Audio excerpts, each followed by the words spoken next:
Good evening. I'd like to welcome everybody here for tonight's presentation. Tonight's presentation is going to be on elder abuse and fraud. And first of all, I'd like to have you silence your phones if you haven't already done that. And the second housekeeping is at the back of the room, there are pamphlets regarding everything that's going to be talked about tonight. So with that, I'd like to go ahead and turn the microphone over to Mrs. Whitmore.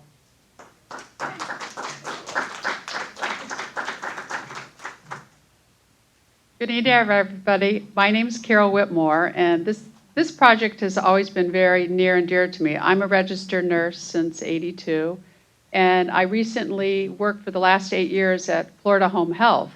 So, and we, as you know, take care of the elderly. So I am so happy to be part of this. Your representative, Misty Servia, can't be here tonight. She fell ill today, and she went to the doctor, so she's home, or she would be here.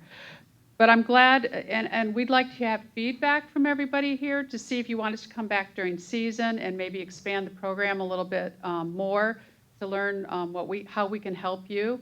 And if you have any suggestions on future items that you'd like from the county, please let Misty Servia or myself know. As you know, I represent the entire county, and I've been in office since 2006, and I just quit nursing in February. So I just want to welcome everyone, and Bart is the expert here. He's going to let you know what real cases are going on in Manatee County and help you identify issues if some things start happening to you and how to reach out for help. We also have the Sheriff's Department here, and they will also give you some examples. So it's an honor to be here, and we're very happy that you joined us, and we will come back if you'd like us to in the future. So with that, I'm going to introduce Bart Stoddard. Good evening. As she said, my name is Bart Stoddard. Bartholomew Stoddard for long, Bart Stoddard for short. And I work for the state attorney's office. I'm an assistant state attorney. And a lot of people aren't sure what exactly we do. We are the criminal prosecutors.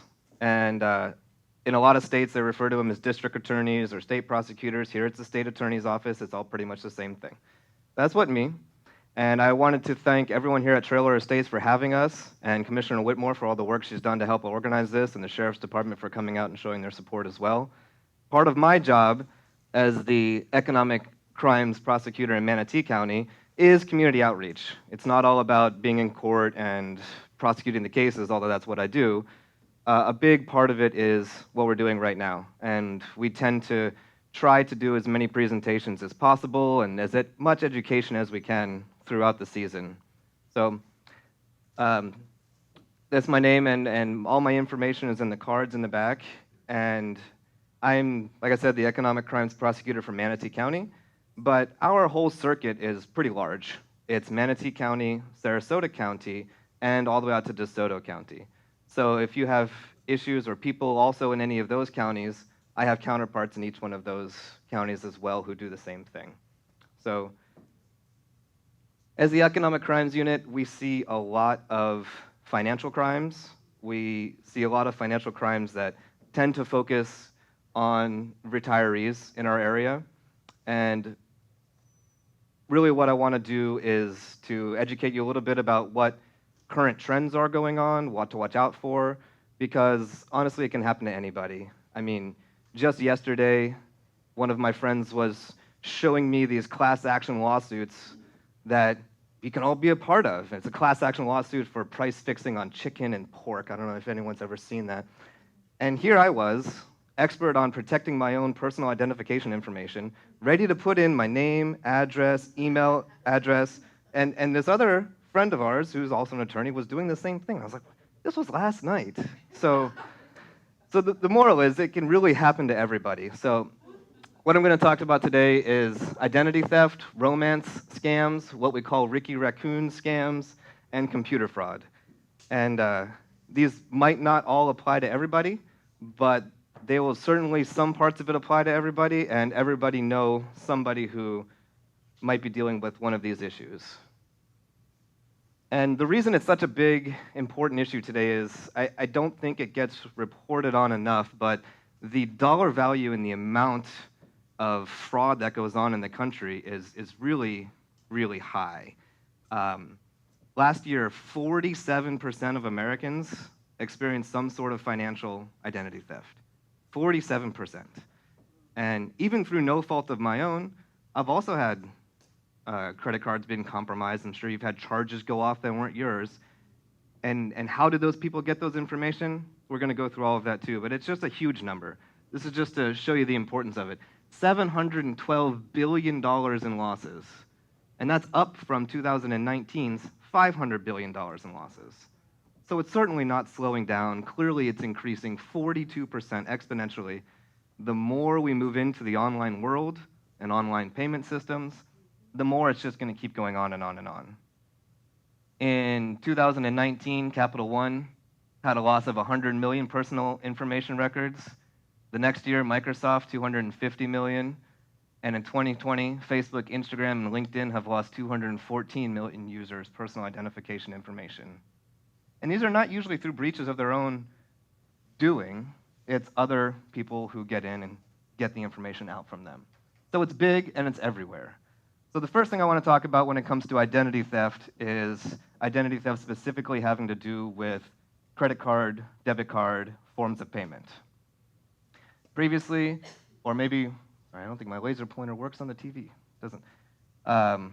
We all used to have, or still have, the magnetic strip cards. If you have the option to have a chip card that does not function on the magnetic strip card, the protection is going to be much, much more. And the reason is that the magnetic strip information is very easy to read, and it's very easy to copy and duplicate. So easy, in fact, that the law enforcement who really started to pioneer figuring out how people's credit cards were being cloned, these law enforcement agents bought the same equipment off of eBay or Amazon for like $50, and then they were able to use the magnetic strip on the back of their driver's license to put their own credit card information on, and then they went around and used it for shopping, and people didn't even realize, because most cashiers don't look at that sort of thing. So it's very easy to clone the magnetic strip information, and that magnetic strip has all of the information that your bank or credit card would need on it. So if you do have an option to upgrade to a chip, it's much more secure. Obviously, nothing's perfect, but it's much more secure than the magnetic strip. And the magnetic strip gets skimmed a lot on gas skimmers, and I'm sure a lot of you have seen things like this in the news, and it's something to be aware of, and it's still something to be aware of when you go to the pumps, because in my experience, and I could be wrong, and maybe law enforcement could correct me, if I pay using a chip, I slide in my card, and if I were to pay without the chip, it slides in the same way. So I'm not too sure how much the chip will protect you here, but you want to look for weird things that are extra on the gas pumps, and those will be things that skim the information. And then on the inside of the pump will typically be some computer chips and things that record it, and once a week or so, someone will come by and download all the information. I have a case going on right now. Since these are still open cases, I'm not going to go into case names and things like that, but I have a case going on right now where I think it's 300. We have 300 victims all around the country whose information was all taken and all used by a single gas pumps whose skimmer was compromised, whose credit card payment system was compromised. And that's what this says. A single compromised pump can capture data from roughly 30 to 100 cards per day. So it's not even easy to catch these people. We happen to get lucky in this one and find them downloading the information or whatever they had to have been doing. But the moral of the story is the amount of victims and the amount of people that come out of this is huge. So how do you protect yourself from that? We'll get onto that in a minute, but generally it's checking your accounts pretty frequently. This is just talking about the quickness your cards can be used. I was saying that someone comes to the pump and downloads the information, but generally, if you are getting your identities compromised through computer payments or through your email being hacked or anything like that, your personal information is out there in a matter of minutes. And in a matter of minutes, people can be using your payment information, your phone starts going off with payment alerts. It's really incredible, which is why it's so important to be careful. And the first and foremost way to be careful is to really watch what your presence is, whether it's an online presence or what you're doing with your physical things that contain your personal identification information. And it really starts with something as simple as your name, because you'll start with your name, and then people who want to defraud you, people whose entire job to defraud you, is to do reverse engineering to figure out what you like. And it's very easy. There's a lot of things that are public records. They can access things like your voting records, tax records, look you up on social media, or even swing by and grab mail out of mailboxes. And what do they learn from that? Well, they're going to learn what type of social media you use. They're going to learn what your interests are. They're going to learn where you shop. They might learn where you bank. If you get statements from the bank in your mail, they might learn where you bank. And preventing them from learning these things, I don't even know what to tell you. It would be basically impossible. If someone's going to swing by and grab mail before I even get out to get it in the morning, and that mail has got my name on it, then how do I go about stopping them from learning these things? It's tough. But what you can do is stop yourself from falling for the scams that are coming now that they know this information. So this is a good example. They'll have, it's not uncommon once they learn, say, that you bank with Bank of America, for you to get emails from Bank of America. And this wouldn't be uncommon to you if you bank with Bank of America. So it looks good to me. I'm going to ask Detective Ebling now, who is with the Manatee County Sheriff's Office, to come up and take a look at this himself. I know it might be a little bit far away for everyone in the audience, but come and tell us what you see on this email that piques your concerns. And here's a microphone for you. Good evening, everybody. I am Detective Ebling with the Manatee County Sheriff's Office, specializing in the fraud unit. So this looks like any other banking alert you would get from Wells Fargo, Bank of America, whatever it is. This right here, where it's highlighted in blue, it's called a hyperlink. And ordinarily, nobody thinks about it. They just say, oh, Bank of America, click on there, and here we go. If you actually put your mouse on there, it'll tell you what the website itself is actually taking you to. And oftentimes, that's where the problem is that you just assume, oh, I didn't buy whatever. They use the same thing on Amazon links. I didn't pay for this. Let me click right here, and then show on the next slide. You'll show once you go to this, oh, they just need my banking information. Your bank already knows all of this. It shouldn't ask you for any of this, especially when it comes to, I'm sure you guys can't see it, but your ATM check card, your PIN number, the bank knows that. Who doesn't know it is professional scammers. Now they have everything they would ever need to know to not only access whatever your bank is, but to start accessing or applying for lines of credit with whomever. And that's really what you need to watch out for, is anytime you get any kind of alert from your bank, from Amazon, something like that, make sure that if there is a link, you close that out, go to your bank, go to bankofamerica.com, enter in your information on what you know is the website, not going through the email, go to the website, and then they will, from there, if there's a problem, you'll be alerted there. You mentioned something interesting. Let me just expound upon that. So the problem is not just that the money might be drained from your account. The problem is that they get access to more personal identification information. And in your experience, what do they typically do once they have access to that information? So we recently had a pretty significant identity thief. Basically what he was doing is once he gathered the information, he would apply for various lines of credit throughout the country at different banks or wherever, using the victim's information, using their living address, but the mailing address was to his house. And once your line of credit is established, especially the way it works online now, you don't even have to have the card anymore. As soon as you get the line of credit, you're given the card number and a temporary authorization code. As soon as you have that information, you can max that card out, Best Buy, Amazon, whatever you have. So all you find out is 90 days later, you're going to get a hit on your credit report saying you have $5,000 worth of unpaid credit that you had no idea about. And that's something we'll get into later, but as Bart said earlier, make sure you're checking your credit, because if your identity is compromised now, there's a good chance you might not know it until you're significantly farther down the road. It's easier to prevent it now than it is to try to unring that bell later on. And again, this is another point in time where I'm going to tell another personal story, and maybe I have too many of these personal stories for someone whose professional job it is to prevent this from happening in the first place. But before I even thought about being an attorney, well, not quite, but before I was an attorney, I lived overseas for a long time. And really the moral of this story is you sometimes don't really get notification, don't really know. So I lived overseas for a long time, and living overseas, I was being paid overseas in the overseas currency, living off of that money. I wasn't operating on credit. I had no lines of credit open. I got done with that portion of my life. And it was a teacher, by the way, so if I don't get questions on the end, I've got no reservations about calling on people. But then I decided to do something different, go to law school. Like most people, I need to apply for some loans to help me with law school. And all my loans get denied because I have this terrible, terrible, terrible credit rating.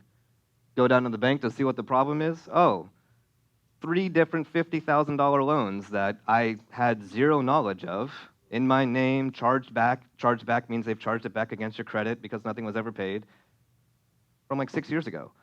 So I went through 6 years of my life, roughly, without even knowing that this was an issue because I wasn't getting updates. I was kind of off the grid. I wasn't operating on a credit system, and it happened. And how it happened?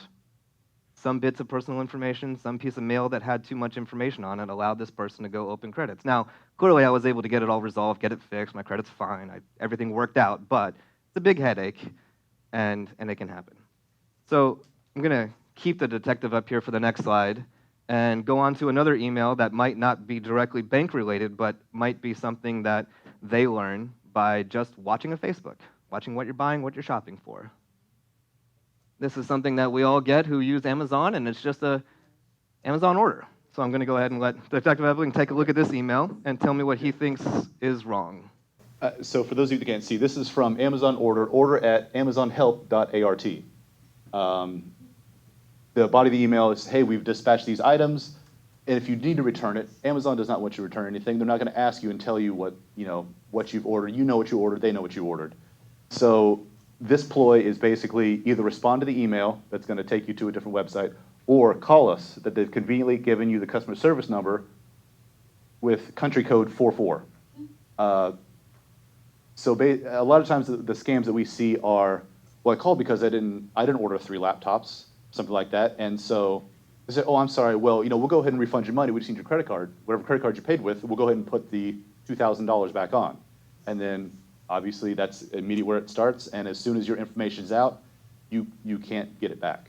The best thing you can do at that point, if you ever find yourself in that situation, call your bank, have that card canceled immediately, and you can go from there. But yeah, just be careful. It might seem like, oh, I need to get on this right now, especially when they start saying, hey, immediate notification, you've got, did you order this whatever from Amazon? Obviously you didn't, you didn't. You don't need to address it with that email. You need to go call Amazon to make sure that actually didn't happen. And obviously if you pull up your Amazon, your homepage, it'll tell you what orders actually happened. So my biggest advice is anytime you have an email, don't ever use the information that's on the email. Find, Google, if you have to, Google the Amazon customer service number. You'll find it on Amazon.com. Same with your banks. Just anytime it looks suspicious, always do your own research, essentially. Anytime they're providing you too much information, they're trying to hide something. And it touched on exactly where I was going to go next, is to not operate off of the email, is to go to the source. Go to your Amazon account, go to your bank account, don't click on any of the links. And the thing is that these guys will have set up this number so that you don't have to actually dial. Because, I mean, if you were to pull out your phone and say, oh, well, Amazon's number is 1442, you're going to think something's weird. But if you're checking this email on your phone and you just click it, it's going to automatically call. It's not going to charge you anything. They're going to have the number set up to be a number that is easy to call and free to call, and it's going to feel no different than normal if you were just to click it. It's a little bit more difficult to expect everyone to check where the email is coming from, but it's always going to come from a strange email address. But moral of the story is if something seems weird, go to the source. Don't just operate out of the email. And the whole way that they get that information about if you're someone who actually uses Amazon If you're someone who uses Bank of America, like I said, they gather what we keep referring to as your personal identification information through all of these different sources, through Facebook and through your mail and through tax records or through voting records. So how do we really protect ourselves from that, or how can you be proactive? Well, the services will start to show you lots and lots and lots of patterns of the same types of commercials. I don't know if anyone's ever noticed that online or on their phones. You'll start getting the same commercials for the same products that you purchased from the same people, similar kinds of products. Once you get to a point like that, it's a really good idea to have someone clear out your history. If you know how to clear your history, or if you know someone who knows how to clear a history, whether it's a computer history or a phone history, that will clear everything out, and when someone does have access to it, they won't have access to the same amount of information. Another piece of advice is we all can't avoid using our cards, but I would almost always recommend using a credit card. Credit cards are, most credit card companies are better at refunding, and they're able to stop transfers because it's all credit, debit based, as opposed to a debit card, which is cash coming out of an account. And that can be harder to get back under control. If you have devices where card information is saved on for ease of ordering, I understand we live in a world where that's easy to do, but I would obviously recommend against it because it's easy to access as well. Next thing, I want to move on to our romance scams. It's very, very common. I actually probably see more of what I would qualify as a romance scam than almost anything else. And this I'll break into two kind of categories: romance scams for people who are dating, and romance scams I kind of put in the same category if it's not a romance scam of exploitation by someone who is close to you. And that's probably the most common thing I see in this area, is what we call elder exploitation. It's exploitation of a person's finances who may have someone who's a durable power of attorney or someone else who pays their bills, things like that, and then they start taking more money or taking money at all. So we'll talk about both briefly. First, I'll talk about the romance scams and dating sites, because everyone's not just here at Trailer Estates, everyone's also at home in Manatee County. And there's lots of online dating going on out there. And there are lots of times where people are looking for someone who might be able to help them. And one of the biggest red flags of all of this are the speed at which a romance develops. We tend to see a lot of the fraud when someone professes their love very quickly and moves into a relationship very quickly, and especially if there's someone who is in a different state or overseas and needs help financially and asks for money one way or the other, or asks you to start paying for things and plans to visit but doesn't actually visit. We see a lot of cases like this, and I'm sure the Sheriff's Office see a lot of cases like this, specifically having to do with gift cards. So, Detective Ebling, do you have any information to give about gift cards and whether or not they're a good thing to use? Okay, so specifically about gift cards, something that everywhere needs to know. No local, state, federal, FBI, CIA, DEA, FPL, any utility company does not accept gift cards as payment.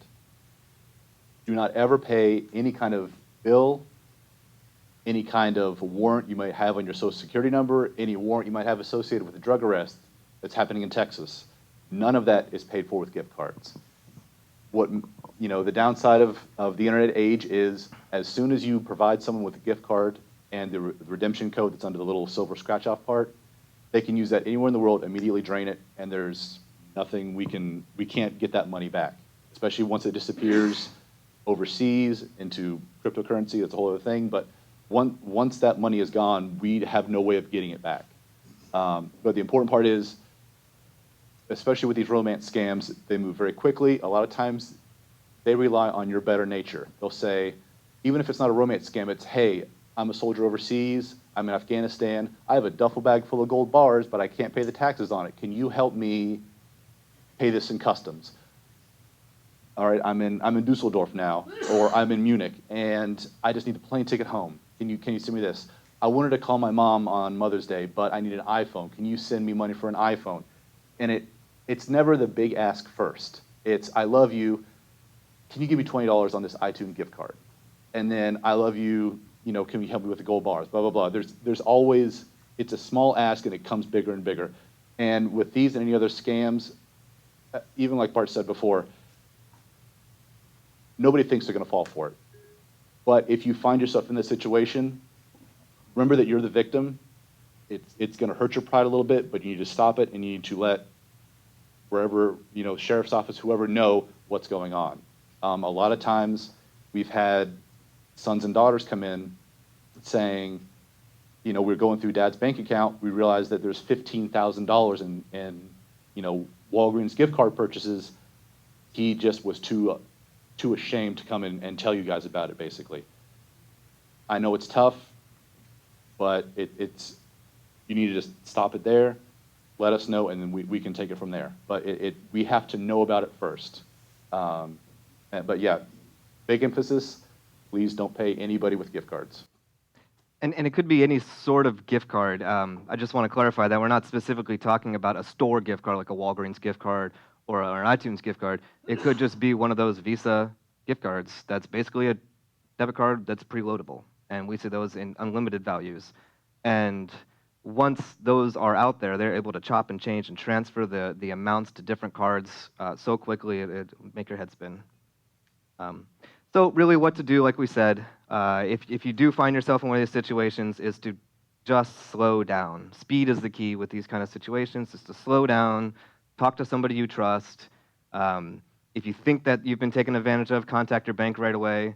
I'm very happy to see a misspelling on my PowerPoint slide on countywide TV. That's always good to see.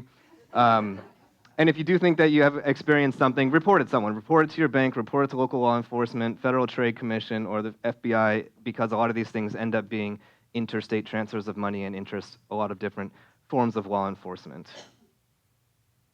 Just a little factoid, romance scams really soared last year more than ever, kind of like the rest of fraud if you see a trend, with the number of reported hoaxes rising to nearly 24,000 from 16,000 in 2019. When I say last year, I'm focusing on 2020 because we're not done yet with 2021. According to the Federal Trade Commission, the reported losses ballooned also from 201 million all the way up to 605 million. So if I mention romance scams and it's kind of an odd topic and it seems odd to you, clearly it's not. Clearly it's a big deal and it's something to be wary of. The next one, it can be a bit touchier, but we definitely, in my job, see probably the most of it in this area at all, and that's elder exploitation. And it's exploitation of an elderly person's finances, and we get it from all different sides. We get it from nurses, we get it from family members, we get it from trusted friends and neighbors. And unfortunately, very often the financial exploitation of a loved one also tends to have to go hand in hand a bit with some physical exploitation or abuse or neglect as well. And it's unfortunate that this exists, but it clearly does exist, and it exists in our area. My entire job is based around it. That being said, just to be accurate, half my job is also the animal cruelty in the area, but for financial concerns, the vast majority of my job and criminal actions that we take and that we see and that break my heart from my own personal experience is the elderly financial exploitation. It is very common, and it's very sad, and it often goes hand in hand with physical neglect as well by that same person who is supposed to be caring for you. And a lot of what you can do in this is to look out for yourself and look out for your friends. I've had too many cases where someone's finances are gone. And a lot of times there's no getting it back. If somebody were to drain accounts and then go on a spending spree, what can we do? I can prosecute them and put them in jail, but that money is not going to come back. We can't shake him by his ankles and have the money, fall back out. It's just gone. So protection is definitely the key, and in too many of these cases, I can think of multiple off the top of my head. Their best friend and neighbor knew that something was happening, knew that it was going on, knew that this guy should not be around, didn't know who he was, didn't know why he was always there. He was always there with doing whatever he's doing. She says that they're super close. She says that they're like mother and son, but nobody else knows him. It's a new thing. Again, it's quick. And if you're a close friend or a family member and you see it going on, take a card, call us. I'll probably direct you to talk to them. Talk to your friend yourself. Talk to her family yourself, because a lot of times it ends up being reported by the victim's family as well. So, sorry, I don't mean to get on a soapbox there. I'm not even talking about the slide. It's just I see a lot of it, and it happens, and it's not something to be ashamed about. And sure, it's not too much of a surprise that Florida has the highest percentage of seniors in the country, and it continues to grow, and it continues to grow. Don't need more stats, but there's no question that the retiring trend in Florida has always been on the rise, and I think post-COVID it's now, or if we can even say post-COVID, back end of COVID, I don't know where we are in COVID, but it's definitely going up. So it can come in multiple different ways. One of the ways is through someone who is your durable power of attorney. This typically is either an attorney or a family member who you trust to take care of your funds. And it's sad to say that that person sometimes can take advantage of your funds. And I just did a quick Google search on power of attorney just to get an idea of how they would describe it, not in legalese terms. And they described it as, drafting a durable power of attorney as an act of love by detailing how you want matters regarding your own health and finances handled in the event of emergency.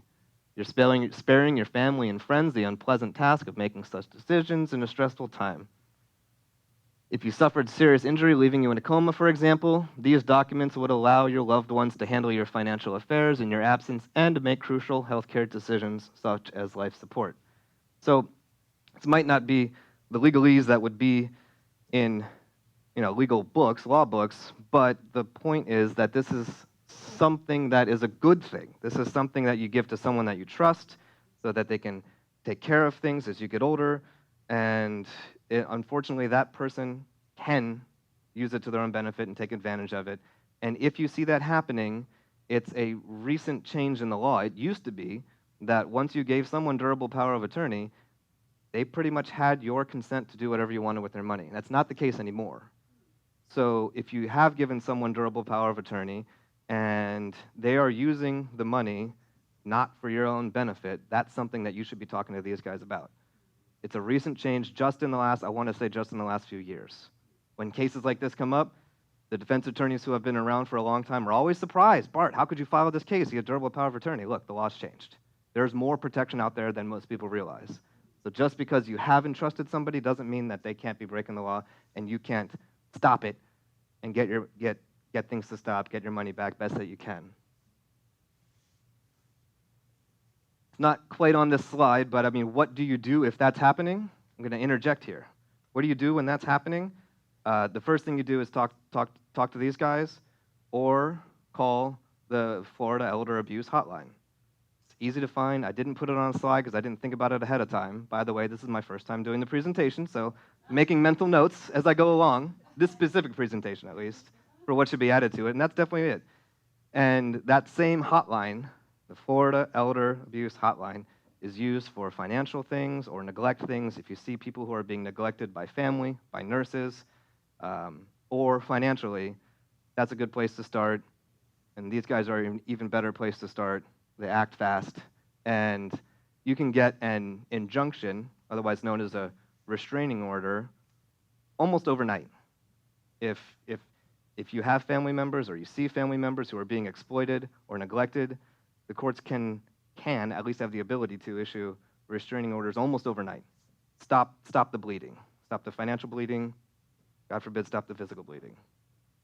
And this is what I already said, that I have cases personally from caretakers, nurses, family members. Don't think I have any loving sons right now. Concerned neighbors. I do have cases against attorneys. I do not against doctor, and I have seen against church and clergy. Anybody can exploit someone else, and it's a sad truth that it's very often the people that we trust the most in our lives. But that's not something you should be ashamed about. That's something that they should be ashamed about. So it's something that you should protect yourself for and protect your friends and family of.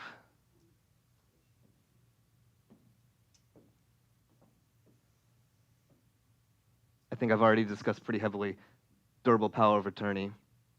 So I think the last one I'm going to go on about are what we call Ricky Raccoon scams. And this is going back to the actual traditional type of scam that we think about where people promise you something that is too good to be true. And it's easy to see and it's easy to fall for. Give you the example, I was filling out the forms myself last night for the, caught myself halfway through, but filling out the forms for the class action lawsuits. These are ones where they will either mail you something or call you. Typically, in an estate like trailer estates, it's going to be things like guaranteed income for life, guaranteed annuities for life, things like that. More recent trends today are telephone scams. Telephone scams are very common, and I go into more detail with those on the handouts. Never, ever, ever deal with a call that's a robocall, and what I mean is, your tax number has been compromised. To fix this problem, please. No, the IRS does not blind call you to tell you that there's a problem with your taxes. That's not the way the federal government works. Same with anyone calling about auto insurance. I've gotten my auto, not insurance, but my warranty, my auto warranty. Your auto warranty is expired. And I don't know about you, but mine always comes in from a Miami number. And I have to wonder if it's because I have a Miami phone. I went to law school in Miami. Are they just using, I don't know. But nobody calls you to try and to do those things. And if they do, and you engage in a conversation, fine. Just never, ever give out personal identification information. Never make a payment over the phone or something like that. And the last big one, especially in Florida, is contractors. There is a lot of contractor fraud out there. I have a lot of contractor cases. And not to say that all contractors are fraudsters or anything like that.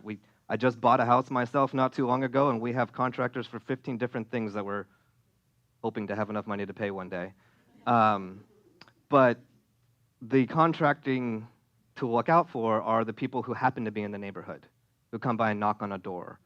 A lot of times it'll be, say, a roofer doing one house who comes and knocks on the neighbor's door and says, hey, I was on the roof. I just saw that your patio maybe needs to be redone. Screens coming loose, stuff like that. Can I interest you? And I'm here anyways. Can I interest you in doing some work? Great. Coming back, come up with a quote. Going to need to pay a down payment. That's normal, right? No. 50%? No.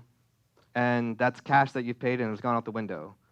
And most of my contractor cases are cases where they come out, they've got all the paperwork, they look legit, they might even be legit and do legit work at the same time, but they come out, you sign contracts, and then that's probably the last you'll see of them. They don't go pull permits, they don't come back and start demo, and your money's gone. So that can happen too, and if that happens, again, call law enforcement. If you have a general attorney that does general things for you, you need to ask them to send a demand letter to come out and do the work. And then after 90 days, you can come talk to these guys, because that's what they're going to tell you to do anyways, send this demand letter. But personally, I wouldn't engage with someone going door to door to do construction work anyways. If I need a project done, I'll go look for somebody to do it. Again, I don't want to make it sound like everyone who does this are fraudsters, but if you want to protect yourself, best thing to do is do your own research, look for people that you want to come out and do the work in your house. Really all that I planned on talking about, except quickly going through the 3 handouts that I have in the back. The first one are quick tips to avoid identity theft. It's 8 quick tips. Just be careful with your social security number. I'm sure most people do that already. There's some debate out there. I was just talking with a friend last night whose mom always told them to keep their social security card with them. My mom always told me not to. I don't. And be careful with your social security information. I wouldn't respond to messages you don't recognize who they're from. Always collect your mail is a huge one. A lot of the identity theft cases that Detective Ebling started talking about come from people who take mail and then get information from you. Never share your PIN. If you have mobile devices, I would personally not put your credit card information on them. And it says keep an eye on your credit card, but I think it's better to say keep an eye on your credit and on your bank accounts. Check them often. I personally don't get updates every time there's anything less than a certain threshold of money spent. So if someone wasn't spending an enormous amount, I might not notice it right away. So check your accounts, see if there's changes, and shred any of the stuff that comes to you with personal identification information on it. Those bank things that come might not need a response, but it's still got a lot of information on it. And if you throw it out, people come and they go through dumpsters, they go through trash, just like they go through your mail. So having a cheap shredder at home is a great way to go. Detective Ebling, you wanted to say something on this about credit checking. Yeah, a couple things. Annualcreditreport.com is through the Federal Trade Commission, and they will actually, I believe, they still are doing weekly, they'll allow you to do weekly check the 3 major credit bureaus. I'm not here to recommend any identity theft protection services. However, it doesn't hurt because they will let you know anytime your information has been used for a line of credit, trying to purchase boat, house, open a bank account, whatever it is. They'll let you know. But even when I Google search the Federal Trade Commission free credit report, it was the 5th link down. Everything else was some kind of scam, some kind of, all you have to do is just put in your social security number, we'll tell you, and they'll give you whatever credit report number you want. Because now they have all the information they need to perpetrate whatever they want to do. Another very important part, shred it. We had a significant identity thief, and he was dumpster diving. And all it takes is get a hold of your mortgage statement. Hey, I'm Mr. Smith. My account number is blah, blah, blah. I just moved. Can you send me a new statement at this address? Now they have, it's just that little foot in the door. And after a couple of days, they get a little bit more information, and it's just reverse engineering. They had your name. Now they have your mortgage account information. Now they can start to get the last 4 of your social. And from the last 4 of your social, they now have your date of birth. And they just keep going back from there. Another thing I would recommend, if you're able to pay online with whatever credit card you choose to use, I would recommend that. Sending checks in the mail has become a little bit more dangerous because it's not the check itself. It's not whatever you made the checkout amount for. It's the information on the check. Your name, your routing number, and your account number is all they need to start counterfeiting checks. Mobile deposit is super easy. However, all it takes is a little Sharpie marker. They can change one number on the check number, and now they can make your check whatever number they want, and they can redeposit that check infinite times as long as they can keep making numbers. So if possible, I would recommend paying either online, something like that. If you have to pay by check, drop it off at the post office, because we've had times where the check, the information was taken out, they steamed open the letter, they took a picture of the check, put it back in, check got to where it's supposed to go.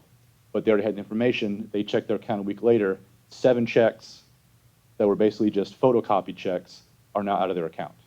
And it's just, usually the banks will work with you, however, it's a much more difficult process than it needs to be.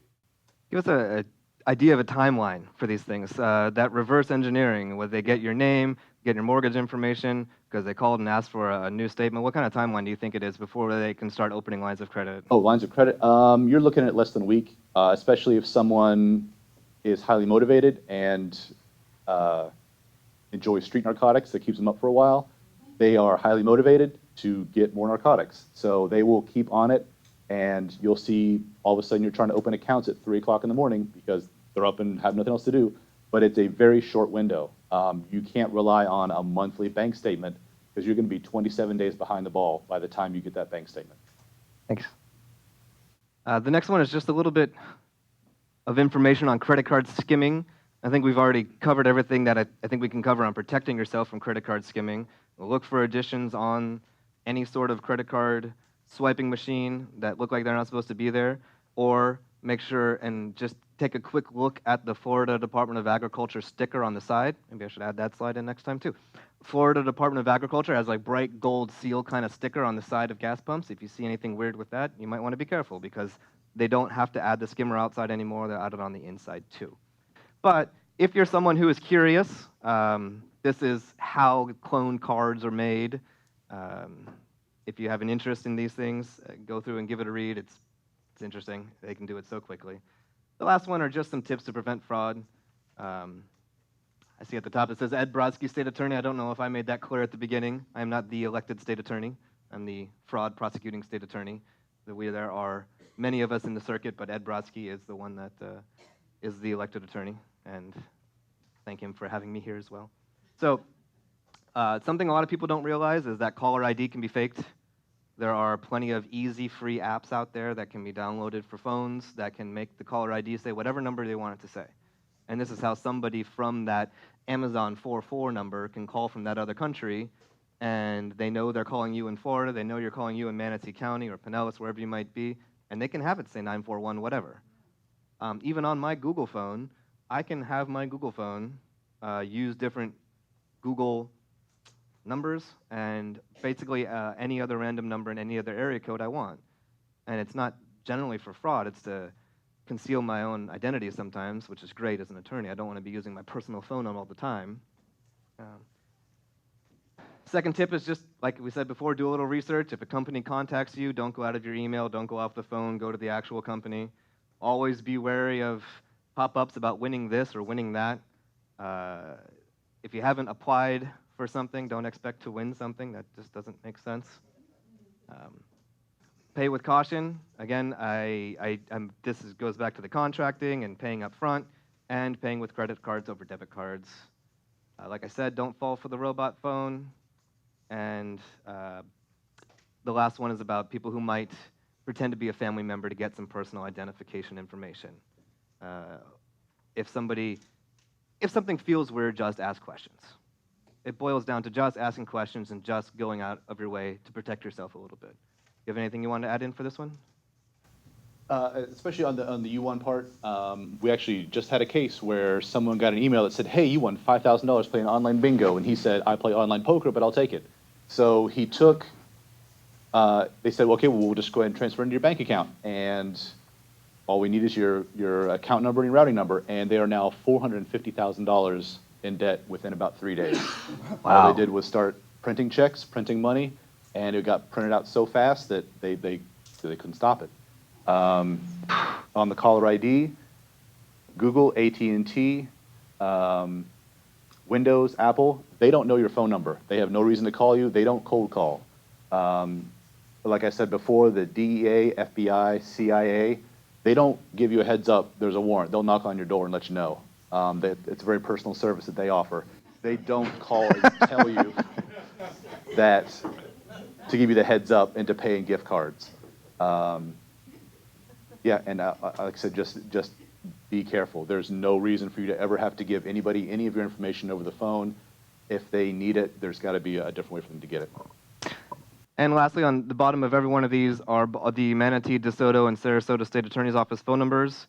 I would also urge you, if something seems urgent, if someone is suffering from either a financial or a physical bleed, if someone is being taken advantage of or someone is being neglected, to call any of these numbers. Call 911, call the sheriff's office, call the Florida Elder Abuse Hotline. There's a lot of help out there for you, and there's a lot of us who go out of our way and do protecting the public all day, every day. So with that, does anyone have any questions? Two more, just a little closer. On Facebook, very often there's this little game that says, my mother's name was Marcella, what's your mother's name? And then if you say that, that's usually one of the questions for your bank, for them to be able to get into your bank. Mm-hmm. Now, I know it's only one thing, but that one thing can lead to something else, as you already mentioned. The other one is, your place in heaven is secured if you give us your last 4 numbers of your phone number. And these are actual ones on Facebook now. So don't do it, okay? And I did find the word losses misspelled on the second. Great. Excellent. It's the truth. No, really, before word check and that, my friends, when they were doing their thesis for college, they said, Katie, will you proofread? And one of my friends, Annie Gregory, she always, instead of the word student, she wrote studnet, like 500 times, yeah. But that's it. Thanks. This Thank you. Thanks so much. pre-dating service, StudNet. Any other questions? Do you recommend freezing your credit report? So, freezing it not necessarily, unless you know that you're not going to be doing anything with it for a while. It's a little bit easier. But I know a lot of times, if you're applying to get a new whatever, they do have to run your credit report.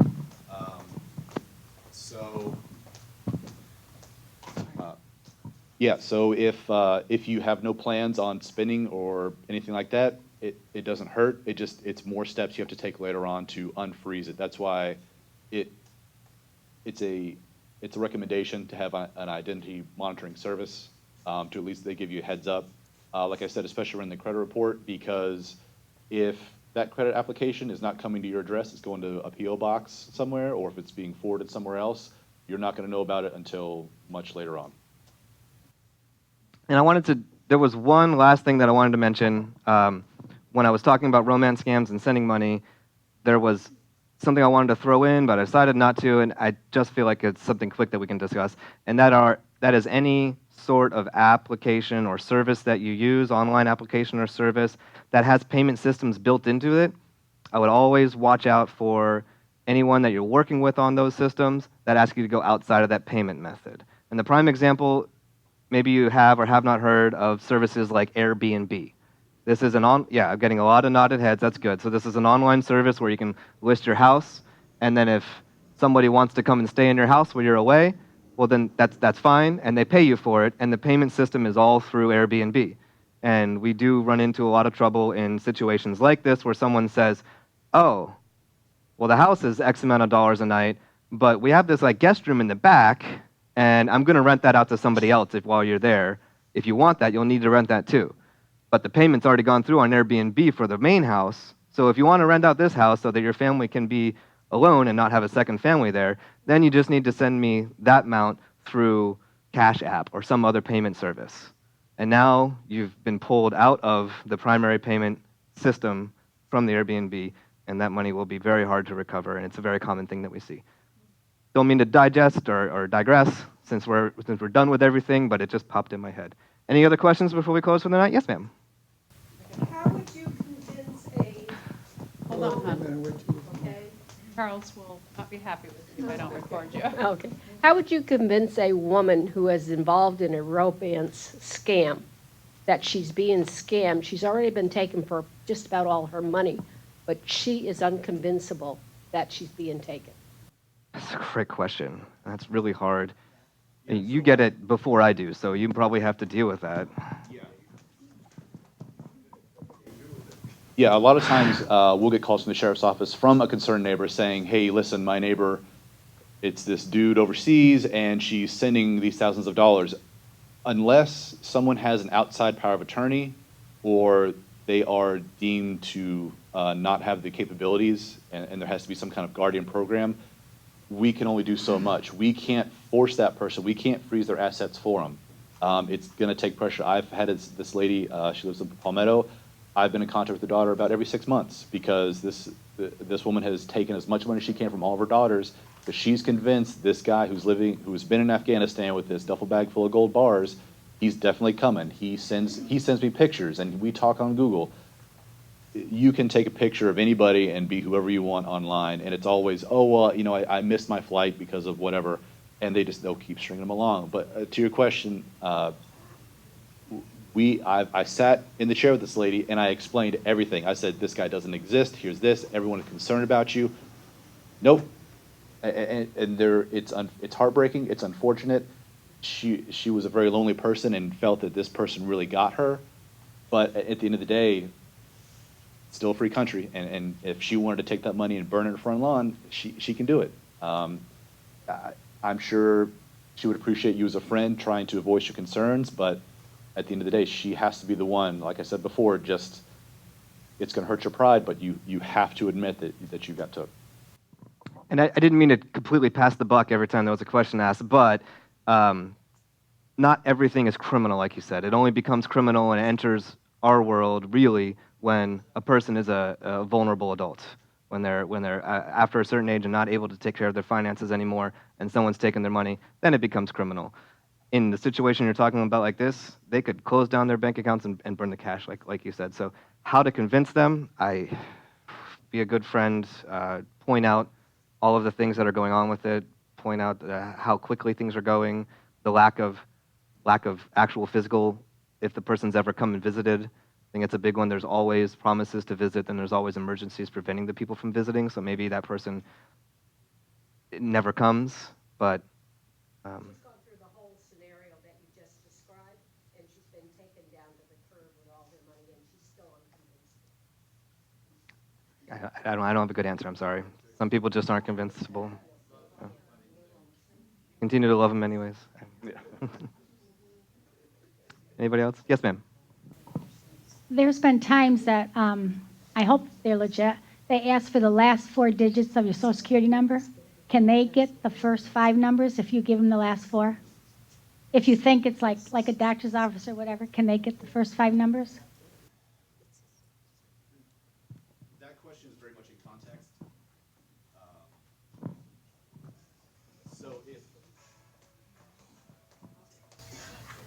So if you are calling your doctor's office and you know this is your doctor's office and they ask for the last 4, that's just that's basically their record system.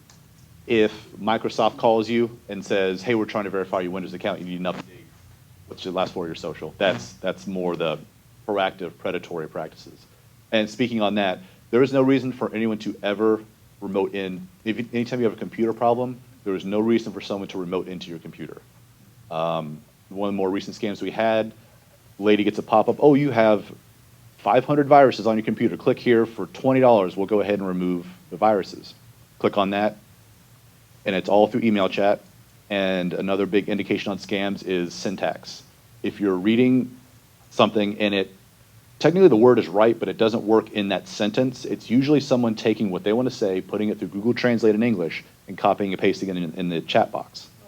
So it comes across in English, but the words just don't quite seem right. So what they'll do is they'll say, download this program, which they essentially are able, remote in, basically you put this application on, from their desktop, they can work your computer.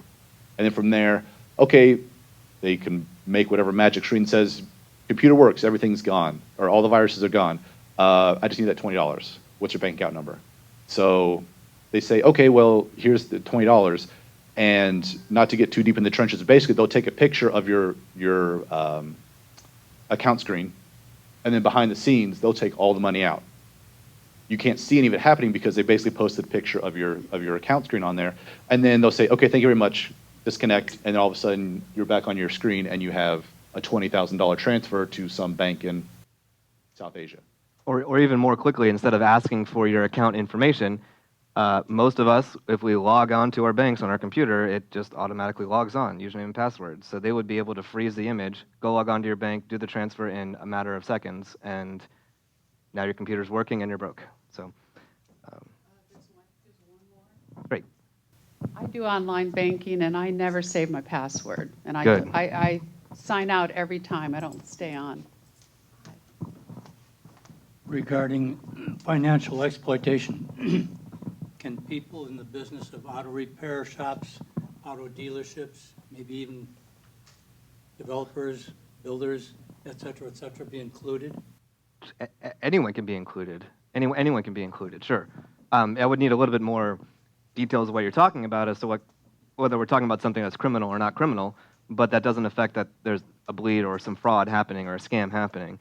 Anybody can be included. Like I said, it would be criminal when it becomes an adult who can't manage their own money and has the power of attorney or family members taking money, but it doesn't mean it's not a scam. And there are plenty of scams that have to do with developments. I don't know any scams off the top of my head that had to do with auto repair shops, but that doesn't mean that they're not out there. Anybody can figure out a way to overcharge and take advantage of you or charge for things that may not be necessary. Have you had any experience with auto or real estate scams or developers? From an exploitation part, not necessarily. It's basically just that, hey, if you invest X amount of dollars, I'm guaranteeing you a 22% return over the next 5 years. Sure. If it's too good to be true, it is. And we're dealing with a significant scam like that in Manatee County with real estate developers, and my advice is and even on a small scale, like, hey, work from home, make $2,000 a week, blah, blah, blah. Wrap your car, the big one is wrap your car. We'll send you a check for $2,000 and you can wrap the car. Oh, I'm sorry, we actually sent you a check for $2,500. Can you just take the $500 out and send it to us? But we need it as soon as possible. And then in less than 3 days, you'll get the bounce check for, now you're out $2,500. They made however much money. Wrap your car means advertisements, right? Yeah, I'm sorry. Yeah, wrap is basically anytime you see a business that has like their information on the side of their car, you can do it for Pizza Hut, whatever it is. And, we'll send you $2,000 to go get it wrapped. I'm sorry, the check was for the wrong amount. Just send us the remainder. And that they made $500 off you just like that. So yeah, if too good to be true, too much money, if the return is too easy, if they're willing to do it for too cheap, there's a reason. Yeah. I want to thank everyone for coming out tonight. Thank Carol for having us out, for organizing everything, Trailer Estates. The tip sheets are in the back along with my personal card. If you have any questions, if you need an email address for phone numbers for those places that we mentioned, like the elder abuse hotline, please call. I'm there every day. Thank you.